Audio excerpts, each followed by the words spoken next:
មានរបស់បងច្រើនថាខ្ញុំមិនក៏មកយកសង្សារទៅនៅធ្វើអីទៀតអីចឹងណាខ្ញុំចង់និយាយថាខ្ញុំអត់តន់ចង់បានឯពេលហ្នឹងចង់និយាយចឹងណាព្រោះពេលដែលមានសង្សារគឺបាក់ខៀគេណោះគ្នាដល់ពេលចឹងហើយយើងនៅម្នាក់ឯងទៅវាសុបាយចិត្តជាងណាចាំដល់ពេលមានចាខ្ញុំបង្ហាញបងប្អូនអស់គ្នាហ្មងអត់ប្រៃវេតហើយក៏អត់លាកដែរតែហ្នឹងណាមកបេះតគូនេះបេះតគូទៀតហើយនិយាយទៅ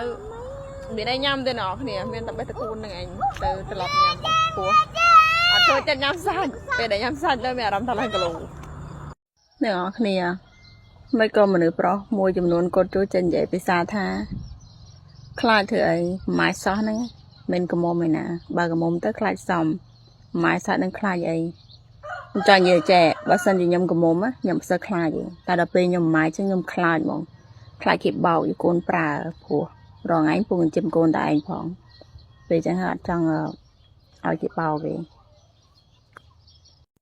ពេលនេះមកពីធ្វើការវិញសម្រានតិចមកដល់គ្នាមានអារម្មណ៍ថាហត់ទេនៅឡើយវាឆ្នាំហាក្តៅមើលតដៃក៏ដឹងចាក់ឆ្នាំតែនេះក៏ដូចគ្នាតែចតដែរជីវិតធ្វើការសំឡងតែប៉ុណ្ណឹងឯងតែប្រាប់គេធ្វើការសំឡងគឺមិនជឿទេថាយើងនឹងកុហកគេវត្តចឹងធ្វើការសំឡងមុខមិនមែនធ្វើការសំឡងក៏ចាគេអធិប្បាយប្រាប់ទាំងនេះទាំងអស់គ្នាគេថាខ្ញុំនឹងរឹសប្តីរឹសអង្សានិយាយទៅមិនខ្ញុំរឹសទេប៉ុន្តែអត់មានតែគេស្រឡាញ់ខ្ញុំពិតប្រាកដដែលច្បាស់លាស់មកខ្ញុំចាំសារអនាគតមកខ្ញុំអញ្ចឹងណាព្រោះមនុស្សខ្ញុំចង់មានមនុស្សប្រុសម្នាក់ដែលថាជាចំហ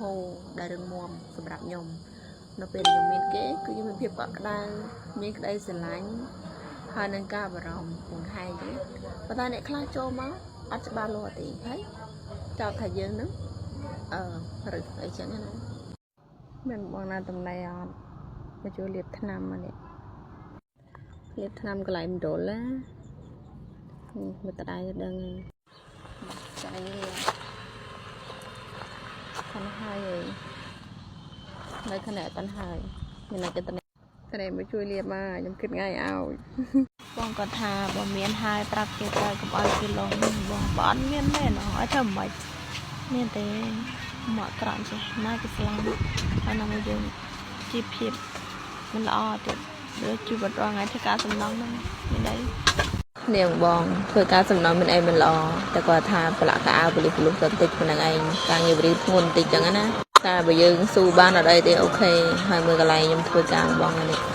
អានេះមេប្រើឲ្យមកជីកដីចាក់ជើងអស